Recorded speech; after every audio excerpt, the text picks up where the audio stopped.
Hey guys, welcome back to the channel and to another quick video. So I get asked lots and lots of questions about Grand Seiko. And as you may or may not know if you've been following me for a while, I did make a video on Grand Seiko. And it was a horrible video. And I basically said why I wasn't emotionally attached to any of the Grand Seikos that I looked at.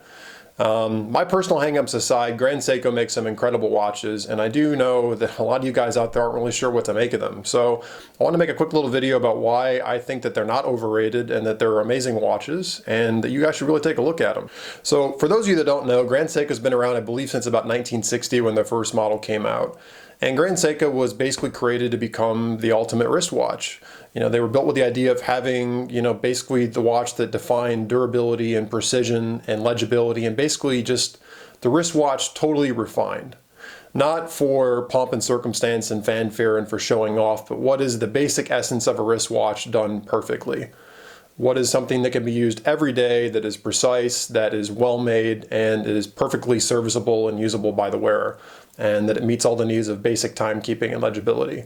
And that's what they were founded for. And again, they came out about 1960 or so. And what was really amazing about them is they just raised the bar on precision manufacturing of these kind of watches. When they first came out, they were winning all sorts of timekeeping awards. They were winning awards that said that they were keeping better time, keeping accuracy than their Swiss counterparts.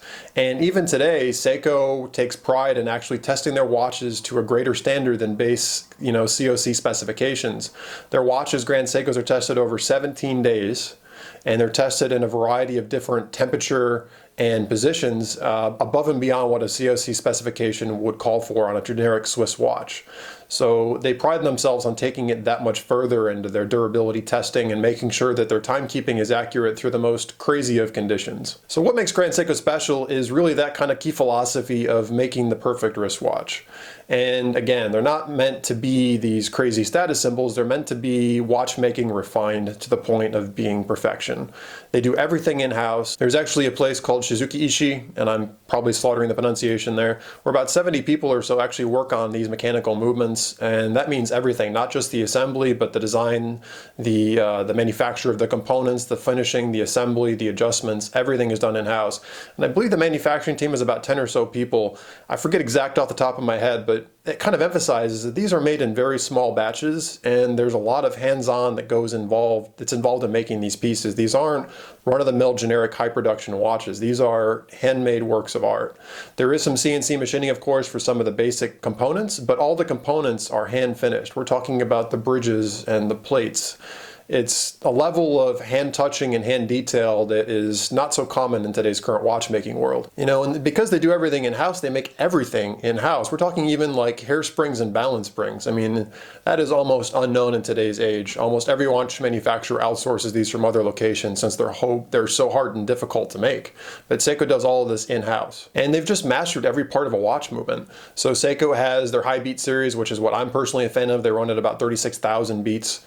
Those of you that are watch aficionados know that the higher beat rate on a watch does increase the accuracy, and of course you get that beautiful smooth tick, but it also increases the wear on the movement. And Seiko has actually gone through a multitude of different ways to actually lower the wear on their movements that are these higher beats because they want them to be durable. They don't want them to be these service nightmares.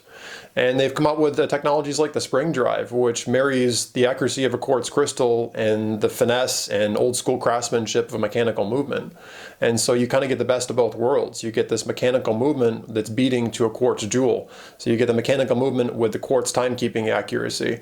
I personally have looked at these in the past. I know I've said on my other videos I wouldn't buy one just because I don't like the ticking motion. But you have to admit, I mean, that's almost watchmaking perfection, the way that they've managed to make these two worlds collide in such a way that you get the best of both types of watchmaking movements. And I mean, that's just kind of what it gets down to. It's just, again, this pursuit of perfection. It kind of reminds me of, Lexus's old trademark, the passionate pursuit of perfection. That is very much what Grand Seiko is. It's that Kaizen, it's that constant refinement, that constant improvement of these techniques to make the best watch possible and constantly reinvent what the best watch possible means. Something else that really stands out about Grand Seiko is their dials. Their dials are just spectacular.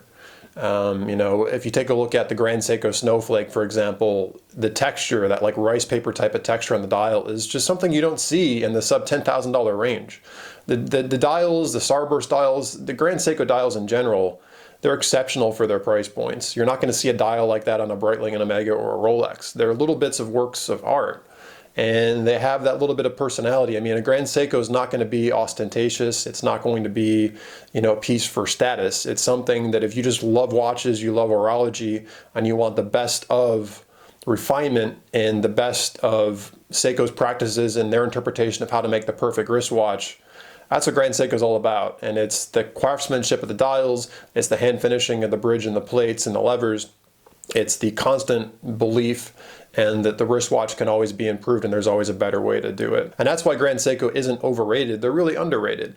And if you're looking for something out there that is just watchmaking refined to the nth degree, a Grand Seiko is something you should consider.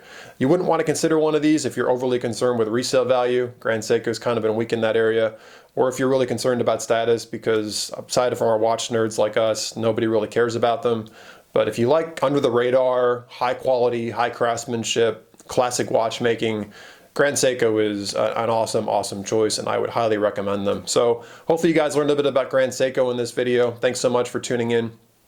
Please let me know what you guys think below in the comment section. I try to read as many comments as I can. If you're new to my channel, please hit the subscribe button, and also, make sure to hit the bell icon. That way you guys know when new videos came out. If you liked what you saw here, please give me a thumbs up. As always, I really appreciate the support, and there's more videos on the way. Also, quick shout out to you that have been checking out my Coach J. Anthony Motivational Speaking channel. Thank you guys so much for the continued support on that. Really, really appreciate it. Latest video is linked here. So with all that said, guys, thanks so much. Hope you guys are having an awesome day, and I'll catch you guys real soon.